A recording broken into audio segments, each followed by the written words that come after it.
Welcome back! Ito ang naging maikling mensahe ni House Deputy Majority Leader Paulo Ortega V matapos makauwi ng bansa si Vice President Sara Duterte. Maaalalang balik bansa na si VP Sara matapos nitong lumipad pa The Hague para sa kanyang ama na si dating Pangulong Rodrigo Duterte na inaresto ng ICC. Samantala, lumutang ang mga umano'y kahina-hinalang pangalan na konektado sa 612.5 million pesos confidential funds na nilustay umano ni Vice President Sara Duterte na muling nagbunsod ng pag-aalala hinggil sa pagiging lehitimo ng government disbursements. Ibinunyag ni House Deputy Majority Leader at La Union 1st District Representative Paulo Ortega V nitong linggo, April 6, na ang pinakabagong batch ng pangalan ay kahawig ng mga kilalang personalidad at celebrity. Ang panibagong nadiskubre na tumanggap umano ng confidential funds mula sa Office of the Vice President at Department of Education. Dahilan para lalo pang lumakas umano ang hinala ng sadyang maling pag-uulat sa liquidation reports. Kabilang sa mga bagong pangalan na naiugnay sa Office of the Vice President at Department of Education ay sina Hanilet Camille C., Fiona Biong, Fiona Villegas, Fiona Renites, Ellen Magellan, Erwin Q. Ewan, Gary Tanada at Joel Linangan. Mga pangalang umano'y kahawig o tila echo ng mga kilalang tao. Bukod dito, ibinahagi rin ni Ortega na may mahigit 800 pangalan sa listahan na may record umano sa Philippine Statistics Authority. Ang sure lang natin, ang mga fictitious name, malamang baka di na nakatanggap ang mga yan. Baka pampadagdag na lang sa listahan, ayon sa kongresista. Ayon pa kay Ortega, madali lang naman ipaliwanag ang mga gawa-gawang pangalan sa confidential funds ng Office of the Vice President, ngunit hindi ginawa ng kampo ni Sara Duterte. Kinundina ni Ortega ang madalas na paggamit ng naturang creative names na anyay hindi na mukhang aksidente at maaaring patunay ng systemic attempt to hide transactions. Hello, magandang umaga po sa ating lahat. Glad to be back dito sa Manila after a few weeks po na diretso tayo sa probinsya. Tuloy pa rin po ang trabaho natin dito sa Kongreso kahit naka-break. Magandang umaga po. Thank you. Rosalie Cas from UNTV for today's first question. Good morning po, Kong. May latest dubious names po kayo na na-uncover sa ARs ng confidential funds ni VP Duterte. For soundbite purposes po, can you elaborate? Well, dito kukunin natin. Magandang basahin na para makita natin yung mga celebrity names, yung mga napalabas na yung mga wala pong records ulit to, no? As nakita niyo naman po yung trend ng mga sunod-sunod na pangalan. Si Hanilet Camille C., si Fiona Biong, Fiona Villegas, Fiona Ranites, Ellen Magellan, saka si Erwin Q. Ewan, saka si Gary Tanada at si Joel Linangan. Ang daming Fiona actually na names. And yun nga, pare-pare, yung sa trend po natin talagang lahat po sila walang record sa PSA ng birth, death, saka marriage. Pero sabi ko nga po, maganda rin po na tignan natin yung mga number po, yung 600 plus na meron pong records. Kasi kailangan din po natin siguro na tignan kung nakatanggap nga po ba sila o meron silang mga nakuha na pondo. Para hindi lang yung mga walang pangalan. So, we will look into that as part po ng continuing po na trabaho natin dito sa House of Representatives. Yung 600 po na may records sa PSA, how do you plan to get their records? Are you officially going to formally request the PSA to provide records of the 600 recipients? Mga more or less mga 600 plus to sa OVP, then 200 plus po sa DepEd. As yung sa ginawa rin ng committee siguro, total itong mga pangalan na to, saka yung mga number of names na to, na-submit na at napag-usapan na during the hearing. So, we will do our own siguro mini investigation, pero nandiyan naman po yan sa committee level na, so makaka-request naman po tayo. Sir, tapos na po ba kayo magrepaso ng 4,000 ARs ng confidential funds? Or may aasahan pa tayong makikitang mga dubious names na dadagdag doon po sa listahan? Well, madami po yung pangalan eh. So parang parang teleserye, 'di ba? Pakonti-konti may lumalabas. So again, we have to verify. Mas maganda naman po na sigurado po tayo na itong mga pangalan na to meron or wala pong records. Kung since part po kayo ng leadership pero hindi kayo part ng House Prosecution Panel, I guess the House prosecutors are updating you on the latest about their discussions and impeachment preparations. Can you share something to us po? Itong nakaraang 2 linggo medyo I know that they're preparing and nag-aaral po sila. Pero ako po more on actually galing sa inyo po yung mga latest na information na nasagap ko kasi nga parang 2 linggo nga po na higit na nandun ako sa probinsya, continuously campaigning, but tinitignan pa rin po natin yung mga nangyayari sa national scene. I know that they're preparing. I know that they're meeting. I'm not sure ng frequency nila kung gaano sila kadalas mag-meet saka mag-preps ngayon. But still, syempre, kahit na election po, tuloy-tuloy pa rin po ang trabaho ng prosecutors natin. On our part, syempre, we will support the leadership, we will support the House in terms of what we can do lang naman po.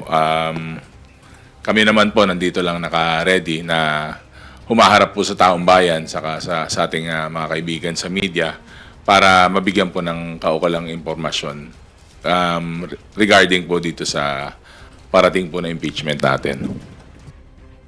Last on my part na lang po, nakabalik na po ng Pilipinas si VP Duterte kahapon, kagabi, after almost a month na pagstay sa The Hague para po asikasuhin yung kaso ng tatay niya after the turnover to the ICC. Do you have any message for her in relation to the pending impeachment trial? Welcome back po to our VP. Hindi ko alam kung bibigyan niya ako ng pasalubong. Baka, syempre maganda nakabalik siya kasi nga paghahandaan na itong mga susunod na buwan. At in terms of yung biyahe niya, personal trip naman kasi talaga yun at naiintindihan pa namin. So, welcome back po, ma'am.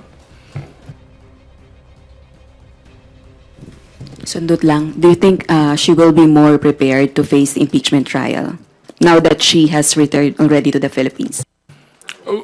Well, I guess she should be prepared kasi when we were doing the hearings, parang they were actually asserting na mag-impeachment na lang, di ba? Para sa korte, pagdebatehan sa korte, ilatag yung mga ebidensya. So I think they should be.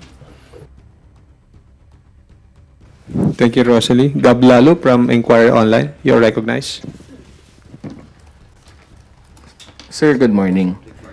Sir, I'll play devil's advocate lang kasi may mga tao, including mga supporter ni VP Sara, na nagsasabing parang gawa-gawa lang yung mga pangalan na nilalabas ng House doon sa mga acknowledgement receipts. Kasi nga naman, parang hindi naman daw sila tanga para gumawa ng ganong mga weird na pangalan.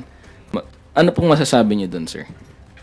Well, sabi ko nga, sa briefings, sa hearings, wala naman pong napaliwanag, wala naman pong maayos na pagsagot kasi nga parang evasive sila sa issues na yun eh. So, meron pong procedure dyan, meron pong guidelines dyan.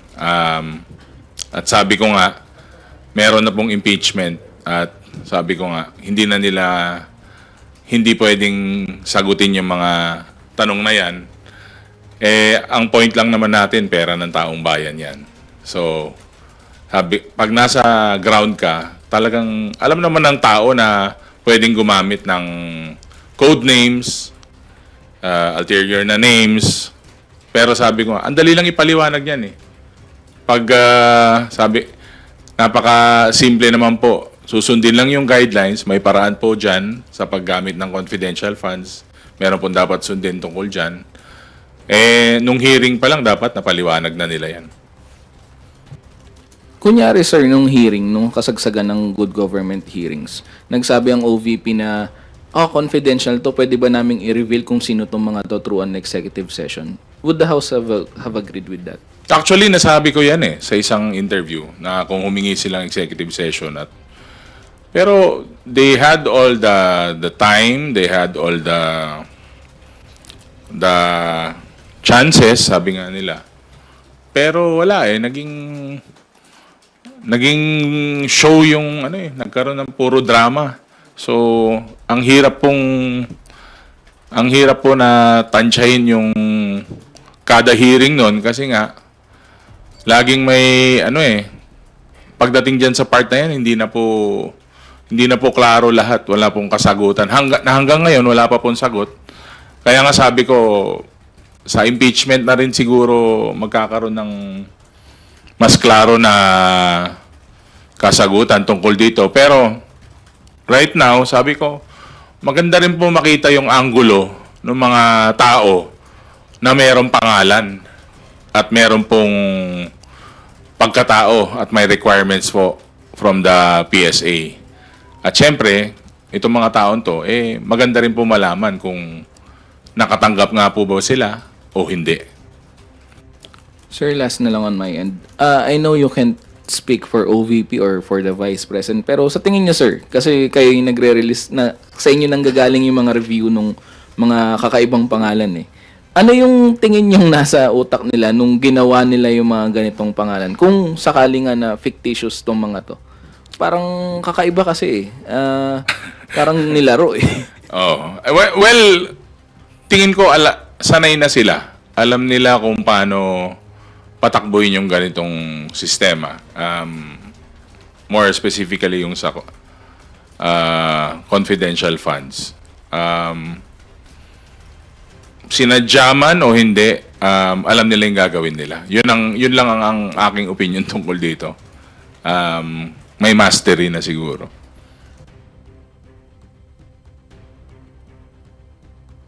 Thank you, Gab. Tina Panganiban Perez from GMA7. Sir, on VP Sara, sabi po kasi ng office niya, she is expected to address pertinent matters in the coming days. Should she already answer pending questions on the fictitious names? Kasi ilang buwan na rin naman po yung questions na yon, or intayin na lang yung trial? Hindi ko po masasagot kung anong nasa isip po niya. Pero sa sobrang tagal na po nung sa fictitious names, siguro naman kahit konting explanation nabigay man lang sana. Pero sabi ko nga, nasa impeachment trial na po yun, nasa korte na po. So, abangan. Sir, sinabi niyo kasi may procedure and guidelines. So, kapag nilabas nila sa trial, wala naman pong malalabag na confidential information doon? Pag ganon? Well, depende na po sa flow ng impeachment trial yun. Sa tingin ko, kailangan nilang ilabas yun. Kasi malaking question mark po ito Actually, ito yung isa sa pinakamalaking question mark out of all the articles para sa akin. Kasi napakalaki po nung amount. May tama pong proseso dyan at kaya po nilang proteksyonan itong mga taong to. Kung totoo man silang tao o hindi, at totoong confidential in nature po yung operation na nangyari. And I guess, kayang-kaya naman po nilang i-provide yung tamang security po dun sa mga taong yan. Pero yun nga, mapapaisip ka po talaga kasi parang ang tingin mo dito sa mga taong to, multo na wala pong pagkatao. Nakalimutan ko yung tanong.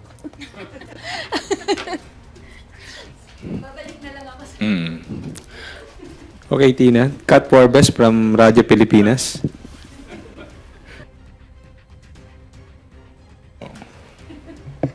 Hello po, Kong. Lipat lang po ako ng ibang topic, no? Recently po, House leaders have commended po yung PNP, specifically din po si PNP Chief Marbil because of the arrest and then yung relief po sa pwesto nung Eastern Police District officers dahil po ito doon sa extortion na nangyari doon sa May Las Piñas. And kayo po ba dito sa Kongreso, ano pa po yung mga nakikita ninyo or paano po ninyo matutulungan yung PNP when it comes to these kinds of reforms po? Ginagawa po ng PNP yung trabaho nila. They are doing their job. And syempre, kino-comment po natin sila. Wala pong question doon at nagbibigay tayo ng parang may pagpupugay nga po dyan tungkol dyan sa issue na yan. No? Pero at the end of the day, trabaho po talaga nila yan. Sabi ko nga, kung ano man po yung kailangan nilang suporta, lalo po sa House of Representatives, syempre, in terms of policy, in terms of yung mga additional po na kakailanganin nila for their next budget, hindi naman po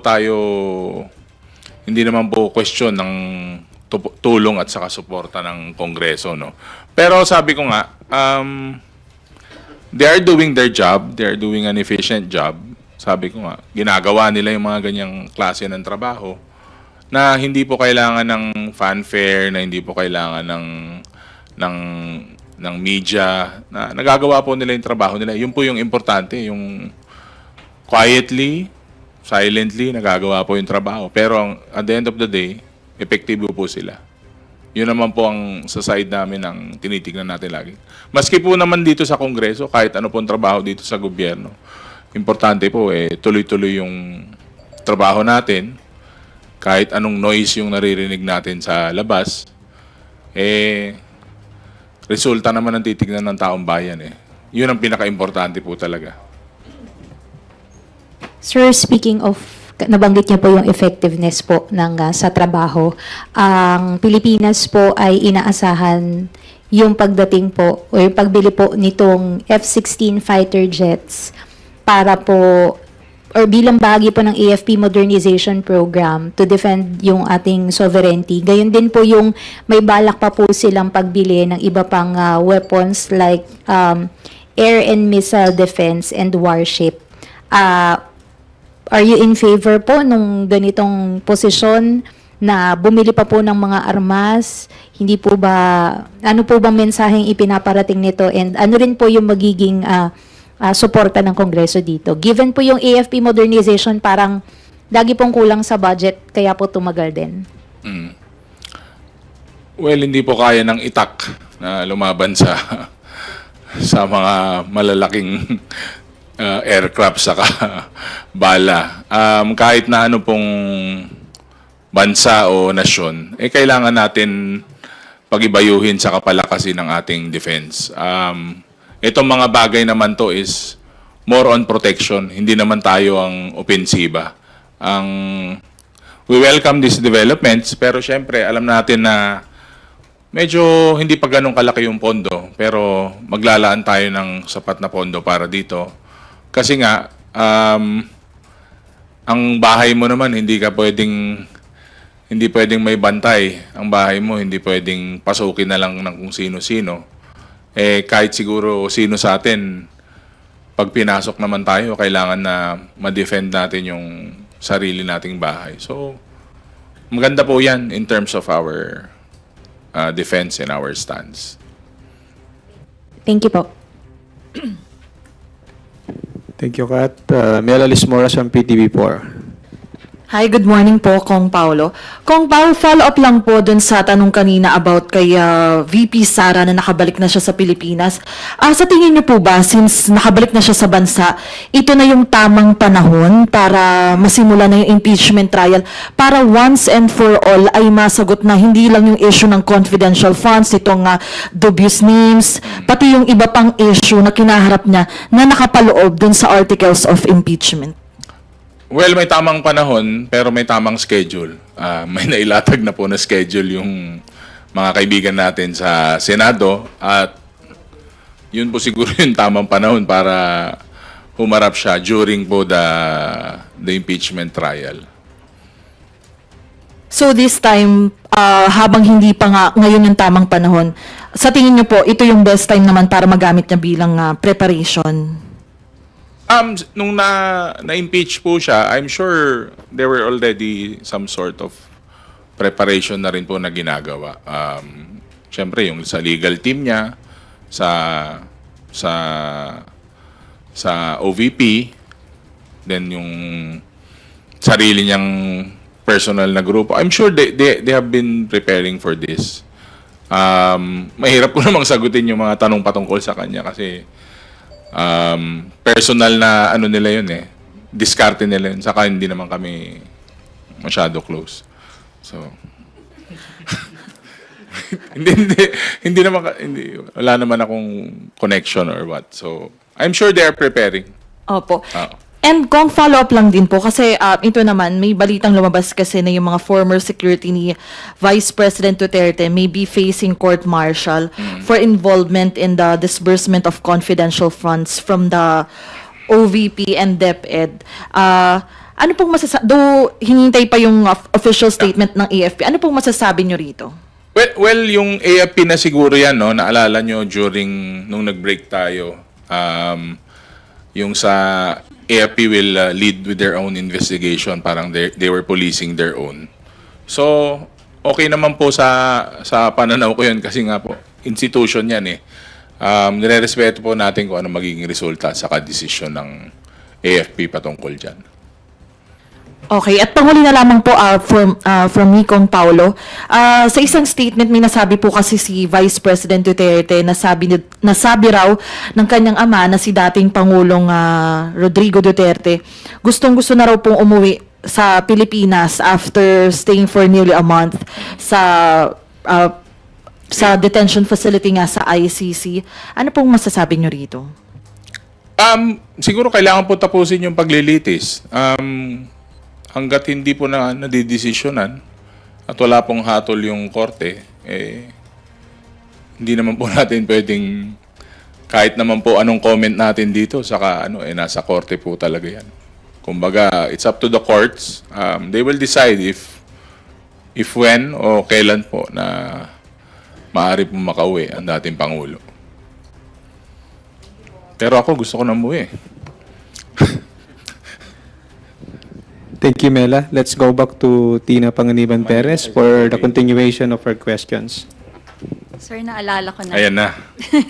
Sir, yung 600 plus na may record sa PSA, sabi niyo po kasi kailangan ding masilip Oo. kung nakatanggap talaga sila ng confi funds. Posible po bang hindi sila nakatanggap? And if so, ang ibig sabihin po ba noon may possible criminal charges after the trial? And sino-sino po yung pwedeng makasuhan? Well, lalabas po sa trial natin yan.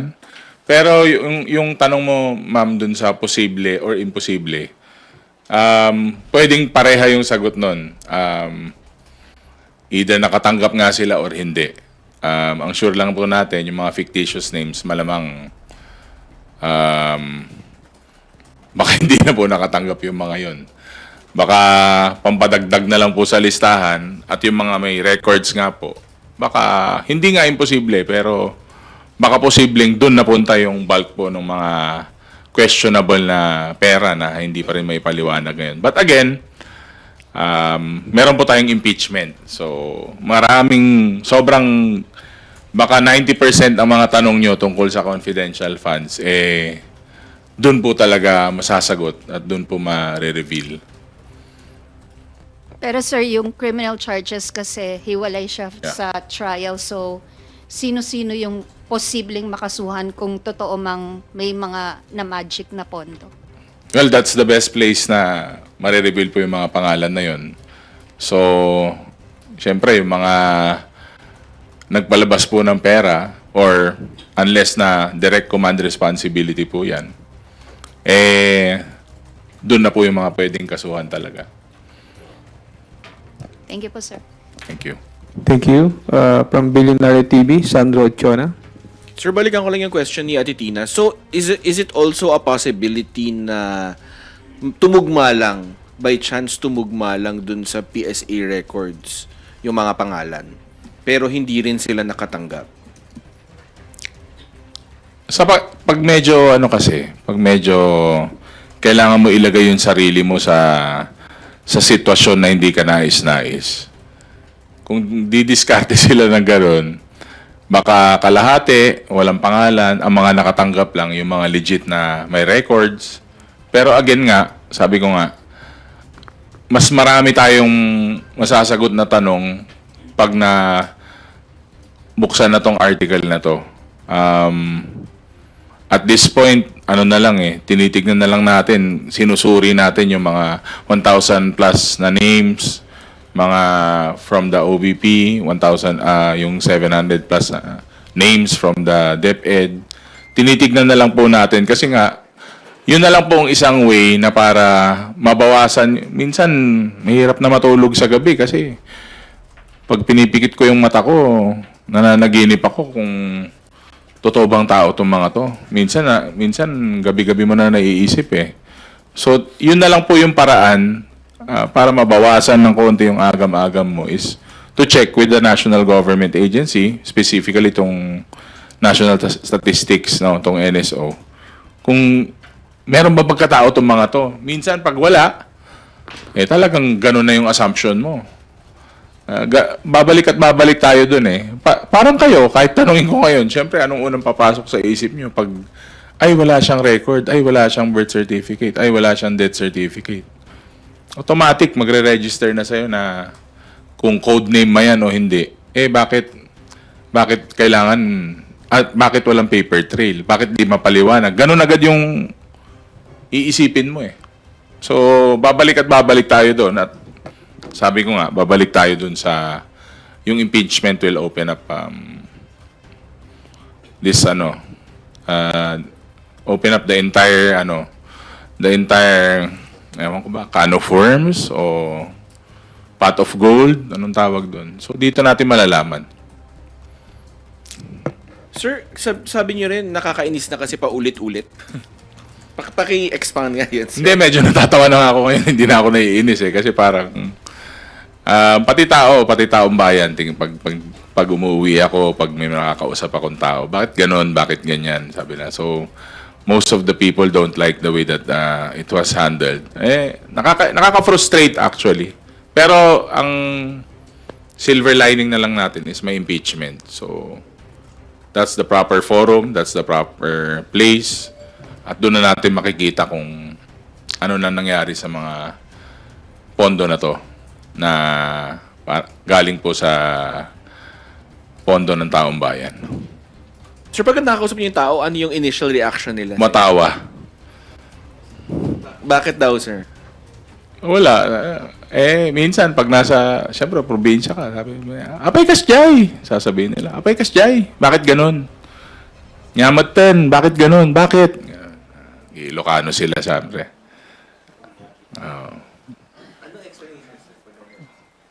Sabi ko, ganyan din yung tanong ko. Tapos, ang susunod na reaksyon ng tao, wala na yan, baka tinago na, baka nabangko na, o baka nabulsa na. Ganun usually yung reaction. Paulit-ulit lang. Parang yung mga tanong din tungkol dyan, paulit-ulit din. Habang walang sagot, habang hindi nasasagot, sabi ko nga, ganun din po, paulit-ulit din po yung mga tanong natin tungkol dito.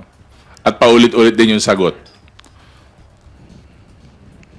Sir, other topics. Over the weekend, maraming mga misogynistic remarks from yung kandidato from Pasig and si Governor Unabia.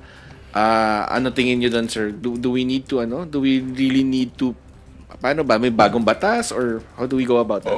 Well, ako as a candidate, parang iba na po ang mundo na ginagalawan natin ngayon. We are virtually and physically connected to the world. Kailangan po siguro mas sensitive tayo, mas maingat po tayo. Sabi ko nga, very 80s.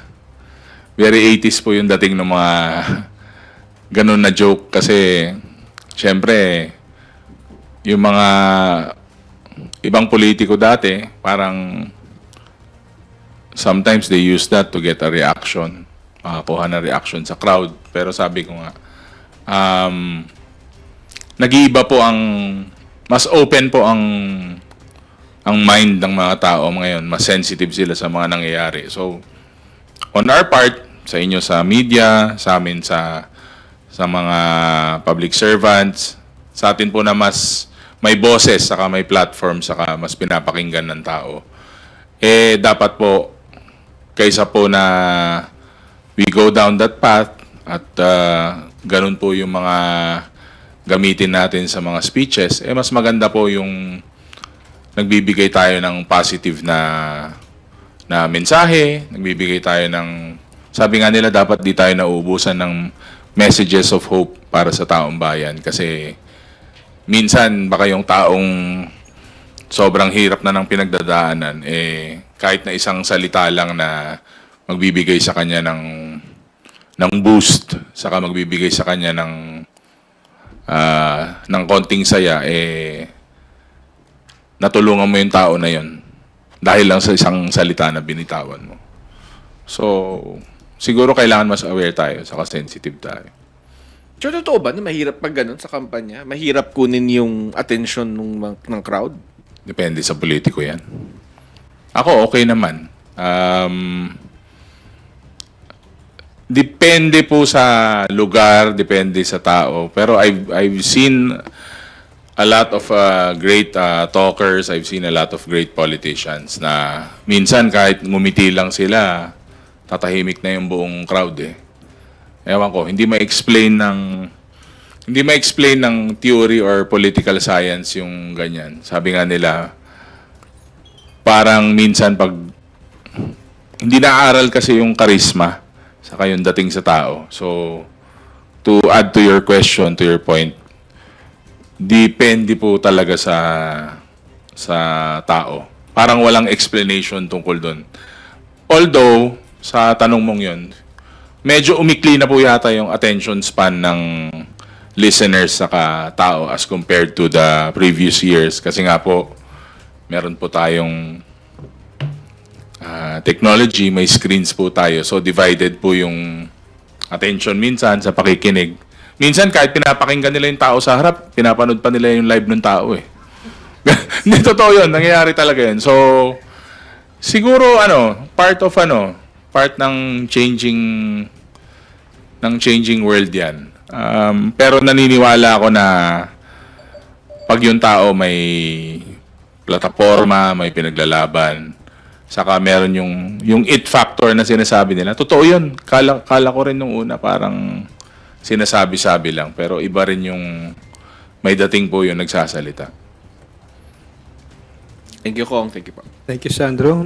Billy Vegas from Abante Politico.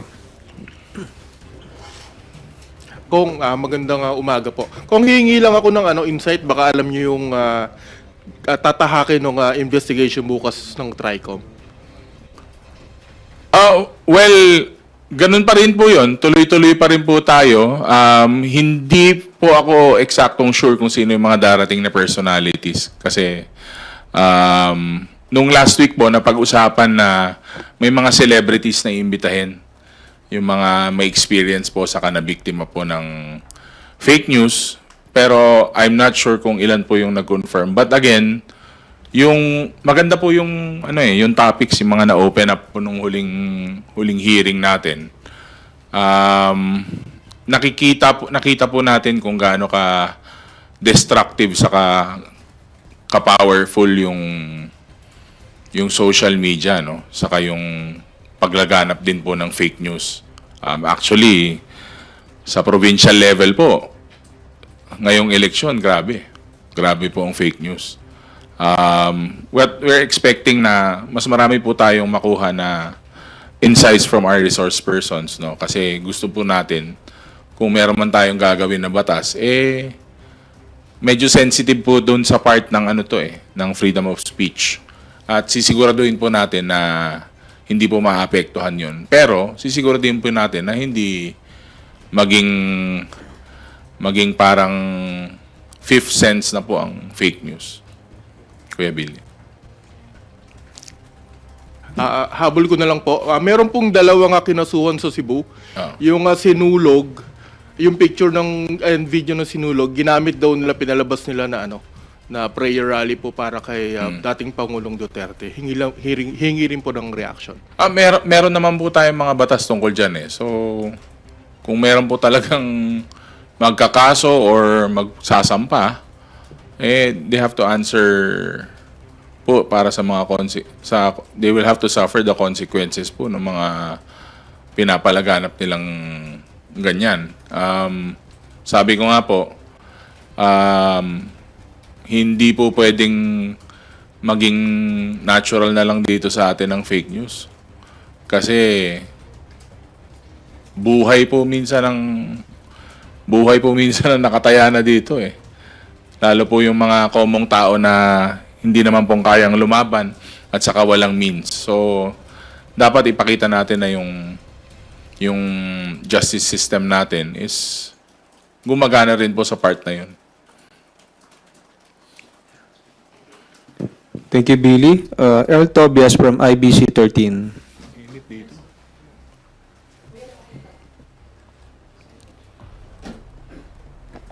Kong Pao, good morning po. Morning. Sir, Harry Roque topic lang. Kasi the BP herself already came back to the Philippines and then mismong yung head ng legal defense team ni former President Duterte said hindi part si Roque ng legal team doon sa The Hague, Netherlands, pero hindi pa rin po umuwi si attorney na pinaghahanap pa rin po ng mga otoridad. Reaction lang po ko. Hindi pa uwi siguro yun. Baka hindi na umuwi yun nitong mga susunod na taon. Ewan ko. Hindi ko alam kung paano siya nag-iikot eh. Palagay ko hindi pa babalik yun. Hindi ko masagot. May mga sarili siyang rason. Siguro meron siya mga kailangan balikan dito. Sabi ko nga, may mga kaso siya. Saka meron po yung inaantay na patawag sa kanya sa Kongreso. Alam naman po natin lahat yun. Pero sa palagay ko, hindi pa po siya uwi. Personal, ko lang yun, opinion.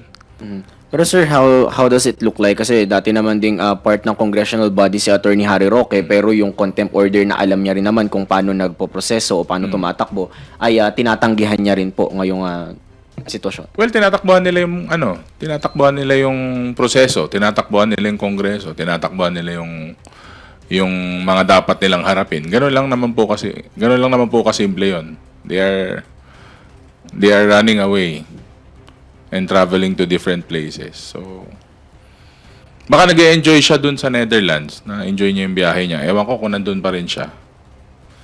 Kasi balita ko, maganda daw ang klima dun. Kung follow-up na lang.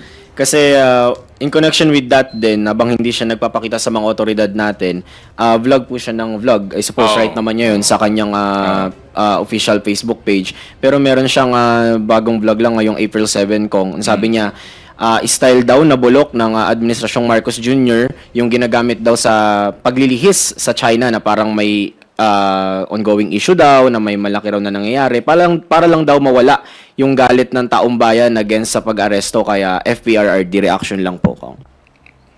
Hindi, magaling sila sa ganun eh. Yun talaga yung style nila na mas bulok. So, sa tingin ko talaga, forte nila, lalo siya. Medyo magaling sila sa ganung pamamaraan. Pero sabi ko nga, nakikita naman ng tao araw-araw kung ano nangyayari sa news natin. At matagal na po yung issue na yan tungkol dyan sa China aggression. Never naman po sila nagsasalita. Magko-comment lang sila in defense of the aggressive tactics of China. Pero pagdating po sa sarili natin bansa, sa West Philippine Sea, hindi naman po sila nagsasalita. Kasi nga, hindi sila pabor sa pinaglalaban ng mga Pilipino. Thank you, Earl. Marian Enriquez from TV5. Morning, sir. Sir, just wanna clarify lang po further details po dun sa bagong dubious names na inilabas po natin na may mga, mala celebrity, kumbaga.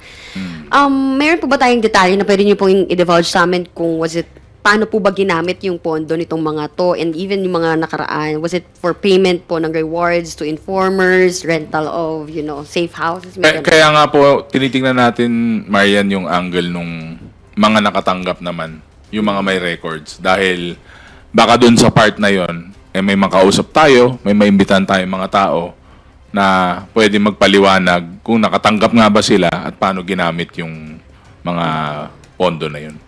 Sir, base rin po kasi doon sa guidelines nga po ng Joint Circular 2015-01, dinitalye rin po doon yung mga bawal paggamitan po ng confidential funds. Base rin po ba doon sa pag-iisa-isa natin nitong mga ARs, meron po ba tayo nakita na mga ganun namang detalye? Kumbaga, salaries, mga incentives, meron ba tayong ganun? Well, sabi ko nga, yung part na yon mas madidiscuss po dun sa Article 2 ng impeachment.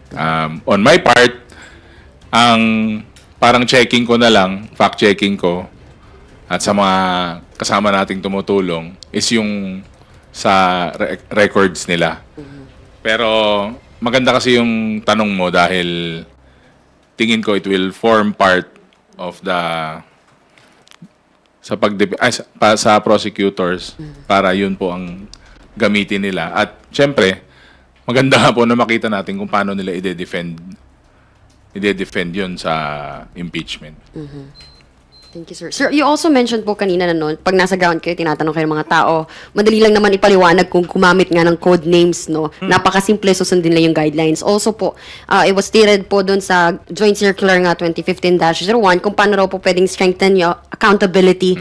Lahat ng agencies po na nag-disburse ng CONFI or Intel funds ay kailangan mag-submit quarterly po ng accomplishment report sa specifically din yung details and documentary evidence. Isasubmit po sa Office of the President, Senate President, and the Speaker of the House. So, tayo po ba? May kopya na po tayo rin ng mga to. Kung sinasabi man na mayroong totoong mga pangalan sa likod ng mga to, kung yun man yung argument ng mga code names na to, sealed man nito, parte po ito ng mga sinusumite sa quarterly po. Meron na po ba tayong kopya nito from or nakapag-request na po ba sa Office of the Speaker? Personally, ako wala akong copy. Pero sabi ko nga, ito yung hindi nila maipaliwanag eh.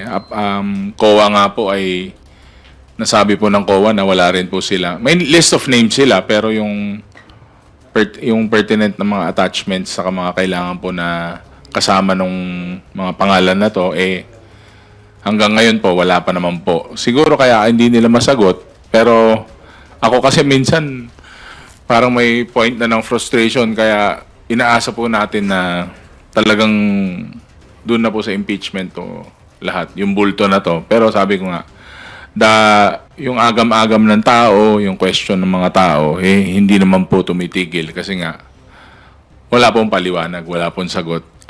Again, we were expecting na may executive session during the hearings kasi nga may confidentiality ito.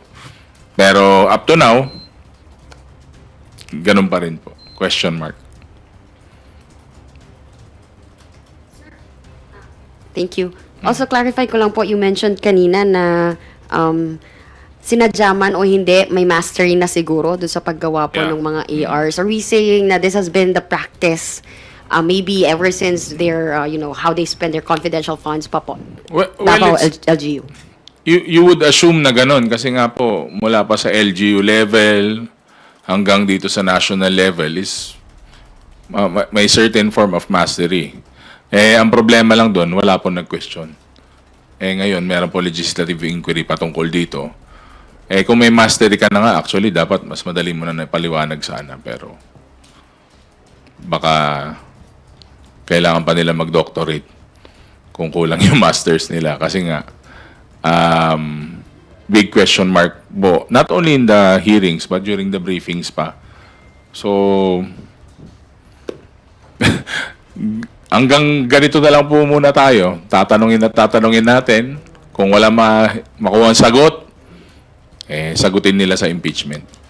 Sir, last na lang. Do you think po, since mukhang ito po yung naging practice, ganito rin siguro ba yung practice sa iba't iba pong mga ahensya and ngayon lang din po talaga tinignan mabuti?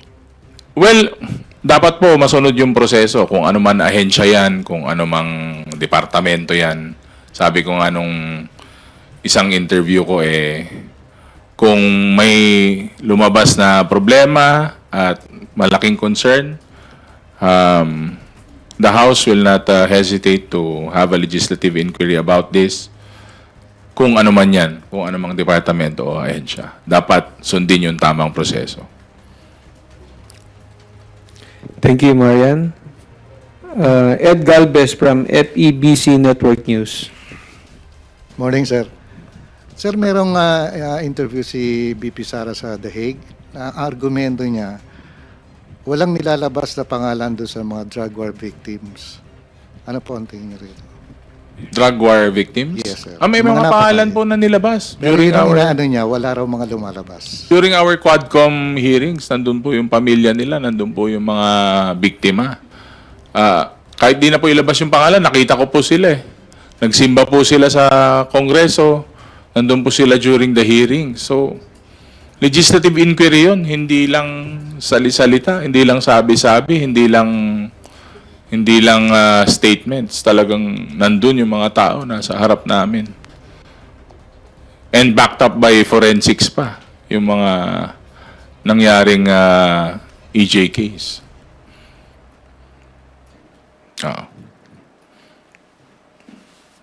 Thank you, Ed.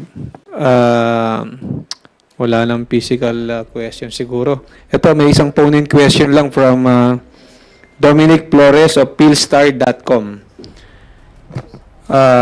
Kong would like to ask if the Confi Fund acknowledgement receipts will also be presented during the impeachment trial to show the public na may ganun nga pong mga pangalan na lumabas sa dokumento or possible pong hindi po ito ipakita. Sabi ko nga, we'll leave it to the prosecutors. But kung ako yung nandun sa lugar nila, that will form a big part of the sa Article 2, sa mga ebidensya po doon.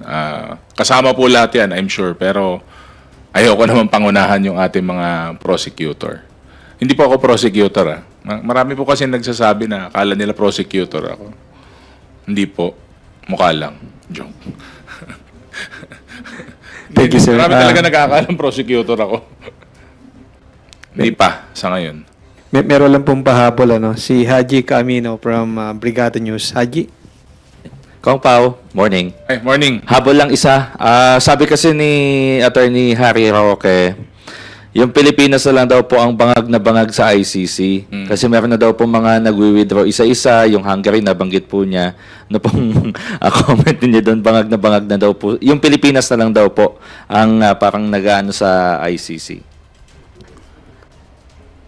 Bahala na siya kung ano gusto niya i-comment kasi pag hindi naaayon sa gusto niya pag hindi naaayon sa gusto niya, hindi maganda. So, yun ang mahirap pag nagre-release tayo ng mga careless na statements. At hindi siya po pwedeng magsalita para sa ibang bansa. Umuwi na lang siya dito para makapagsalita siya para sa Pilipinas. Kasi sabi ko nga po, iba't iba po ang estilo at iba't iba po ang karakter ng mga iba't ibang bansa. Hindi po pare-pareha yan. Kung magbibigay siya ng mga ganyang statements, mas maganda gawin niya na lang po dito sa Pilipinas para maipaglaban niya yung mga pinaglalaban niya.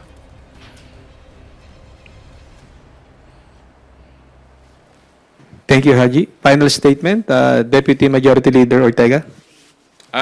Wala na yata akong statement. Ayan, may pasabi. Sige, tuloy lang. Okay lang. Okay, Sayo pa IBC, Congress TV.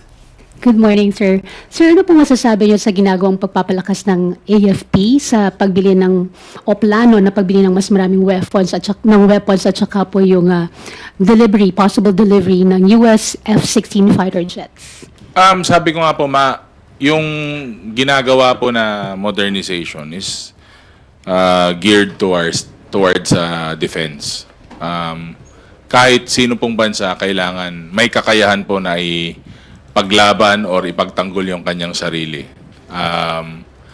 Again, it's a step in the right direction. Pero sabi ko nga po, alam ko po na hindi pa enough yung pondo po natin. But paunti-unti, at least we are modernizing kasi ilang taon na po yata na pakonti-konti lang po yung upgrade natin. So, we have the chance to better our defense and we have the chance na yung AFP natin is mabigyan po sila ng kaukulan na pondo para po magamit sa pagprotekta po ng ating bansa.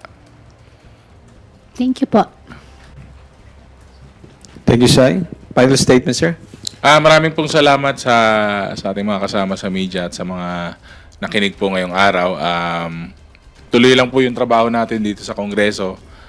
Kahit po election period or nasa probinsya po kami, sinusubukan po namin na magbigay po ng oras para po masagot yung mga importanteng mga tanong ng ating mga kababayan. Thank you. Mag-subscribe at i-click ang notification bell para sa mga susunod na video updates. Maraming salamat po.